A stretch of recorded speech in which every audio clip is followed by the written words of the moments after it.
because they want the state to be the total arbiter and dictator of human life, and therefore any structure that is a problem to that, they want to bring down. You see, if you have a family unit, then within that unit there can be diversity of the way children and the family see the world. This family unit, if they're together, there can be diversity in the way they see the world. And all these different diverse units of family create exactly that, diversity. What any dictatorship wants, no matter what it is uniformity. It doesn't want diversity of view, diversity of the way people see the world and see each other and all the rest of it. They want uniformity. You look at the Soviet Union. What was it? It was a centralized dictatorship that took away all diversity. You look at any fascist dictatorship, centralized control, take away diversity. So any unit of mutual support, or whatever you want to call it, that offers the opportunity for diversity of debate, diversity of view, they want rid of, because they want the central point in the tyranny to dictate the version of life and self that everybody has. You know, it's always the case that tyrannies want uniformity. Look around the world. All diversity is being removed. And even the built environment, you go around the world now, you will go into these cities in previously diverse cultures, and if you didn't know, you could look out the hotel window and you wouldn't be able to tell where you are. This is the reason. Tyrannies want uniformity, and diversity, therefore, is under target and being targeted wherever you look. Eugenics has been with us for a very, very long time. At first, it was open.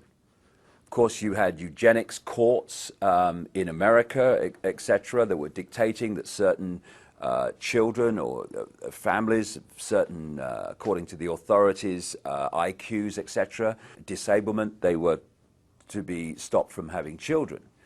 And then, of course, Britain, as usual, was massively involved in this. And the Rockefeller families, the Harrimans, the Rothschilds, all these people were involved in this.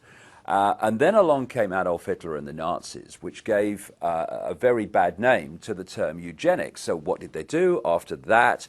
They just changed the names from eugenics and hid behind front names like Planned Parenthood, etc. And they've gone on running this eugenics program ever since. And, you know, some very, very famous people through the years, including people involved in the Fabian Society, including Julian Huxley, who was the head of the British Eugenics Society, who's the brother of Aldous Huxley, who wrote Brave New World, very accurate book because he knew what the agenda was. And behind the facade of these families and these frontmen, they want to cull the population. Not only that, they want to manipulate the breeding of the population to remove what they perceive as the lower stock. And they did it before openly, tried to, and now they're doing it covertly. And their big kind of final card, if you like, is for a massive cull of the population, which will remove vast numbers of people on this planet. And that's where they're leading. And you know, through their access to mass vaccination programs, they're hoping to bring that about. I've not come over to tell people what to believe. This world is drowning in people telling others what they should think, what they should believe, what they should and shouldn't do. What I'm presenting today is information. I realized a long time ago that this family bloodline interbreeding control system of these elite families was not just a human thing. It went beyond that into entities that are anything but human. And it was only with the passage of the years and more research when I started to realize the nature of this reality that we're experiencing that made sense in how this structure is playing out. What the system has done is to keep from us the nature of the reality we're experiencing and the nature of who we are in life itself. And in doing so, it has kept us completely in the dark about what's actually happening around us. The knowledge that's passed across the top levels of the secret society network through these bloodline families, the most important part of that knowledge is the knowledge of reality itself. For instance, we think as we look around here that we're seeing everything that exists within this room. But in fact, we're only seeing a frequency range, a very tiny one, called visible light. Anything outside of that, we can't decode, therefore we can't see. But just like radio stations share the same space without interfering with each other, so other worlds, other dimensions, other realms of reality, if you like, share the same space without interfering with each other. However, just as with radio, if you've got two stations that are very close on the dial, then one will be the dominant one, but another one, you'll get what we call interference from it. It's the same with these various realities that share the same space. It's what mainstream science calls parallel universes. Just outside of the frequency range of visible light, there are entities that are anything but human who have been manipulating this reality, this world, for eons. And because they are operating on a frequency that's different to ours, they have to manipulate our world through conduits, and interfaces. For instance, when you see scientists in a laboratory, they want to work with material that's very dangerous. So the material will be in a big glass tank, and they will be outside the tank, and they'll put on those gloves, and they can work from outside the tank into the tank and do what they have to do. It's very, very similar in theme to what these Illuminati bloodlines have been bred for.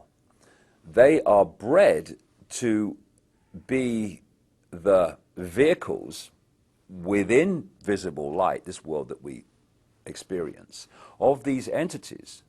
And if you go back and you look at religious beliefs, etc., of the ancients and the accounts of the ancients, these entities, which go under different names, some people call them the serpent race, some people call them demonic.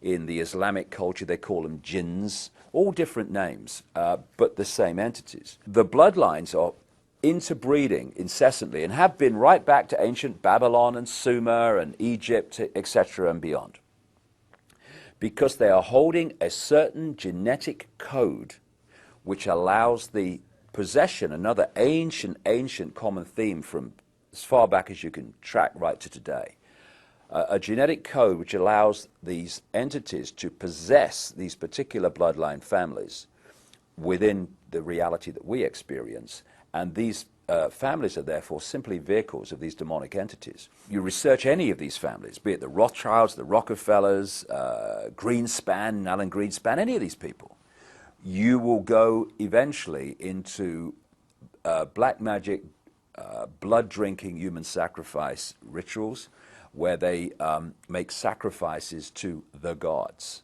And these gods are these entities which feed off human energy and feed off human blood too. So people accept, yes, long ago people used to use human sacrifice to the gods, yes, and all the rest of it. And they think, oh no, we're kind of civilized now. Well, some of us are, but these bloodlines are not, and they're just continuing to do today covertly what they were openly doing in the past. And they are interacting with these entities all the time in their rituals. That's why they do all these rituals. That's why they drink the blood. And ultimately, they are possessed by these entities. And this brings about a simple situation. You've got the entities, let's call them demonic entities for want of a word. They're operating just outside of this visible light reality that we experience. They use the bloodline families as their vehicle to manipulate this reality. They take over their mental, what passes for their emotional processes, their physical processes. And what that means is when these bloodline families go into positions of power, what we're actually doing is seeing these entities go into those positions of power. And so the secret society network is there to manipulate these bloodline families and their agents into the positions that dictate society and the direction it goes and all the rest of it. And because we can only decode their visible light level, we see the human level. We see people under different names called Rockefeller and Rothschild and Bush and Obama and all the rest of it.